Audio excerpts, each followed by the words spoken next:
Hello বন্ধুরা, ready হয়ে গেছি। আমার মা, আমি, আমার বৌদি, আমাদের ওই পুচকুটা সবাই মিলে এখন সকাল সকাল এখন বাজছে 10টা, 10:30টার মতো বাজছে।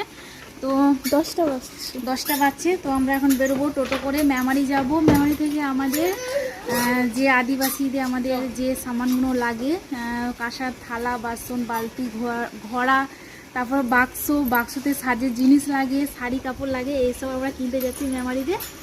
তো চলো বন্ধুরা, আমরা এখন বেরোচ্ছি। তোমরা কন্টিনিউ এই ভিডিওটা দেখতে থাকো। কি কি করছি, কি কি শপিং করছি তোমাদের সাথে এই ভিডিওর মাধ্যমে শেয়ার করব। তো মেমারি আমরা এখন পৌঁছে গেছি। তো বন্ধুরা, এখন আমরা হেঁটে হেঁটে যাচ্ছি। আর আমার মারা যেখান থেকে কাঁসার থালা বাসন নেয় সেই দোকানেই আমরা যাচ্ছি। তো সেই দোকানটা দেখো, এই রেল গেটের সামনেই দোকানটা আছে। উপরে সিঁড়ি দিয়ে উঠতে হয়, দোতলার মতো।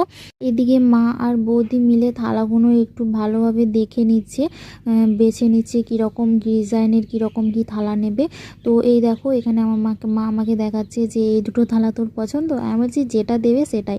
ভাইপুকে বলছি দেখো কত সুন্দর গোপাল, দেখো কি সুন্দর লাগছে গোপালকে দেখে আমার ভাইপু তো ওর ভয় লাগছে। তো খুবই সুন্দর গোপাল এখানে আছে, অনেক বড় বড় আছে, বড় ছোট সব রকমের গোপাল আছে। তো আমিও একটু ধরে দেখলাম গোপালটাকে, খুবই সুন্দর লাগছিল। আর এদিকে দেখো জগ দেখে নিচ্ছে, আমাদের জগ এইখানে বেছে নিয়েছে, জগ আর ঘড়া। তো আমাদের সব কেনাকাটা কমপ্লিট হয়ে গেছে। আমরা টাকা পেমেন্ট করে আমরা এখন চলে যাব পুরো বাস্কোর দোকানে। তো বাস্কোর দোকানে আমরা চলে এসেছি। দেখো কত বড় বড় বাস্কো। আর এই যে লাল কালারের বাক্সটা নিয়ে যাচ্ছে, এইটাই আমাদের পছন্দ হয়ে গেছিলো। তো বেশি বাক্স দেখিনি। তো চলো নেক্সট ভিডিওতে আবার দেখা হবে। Bye bye.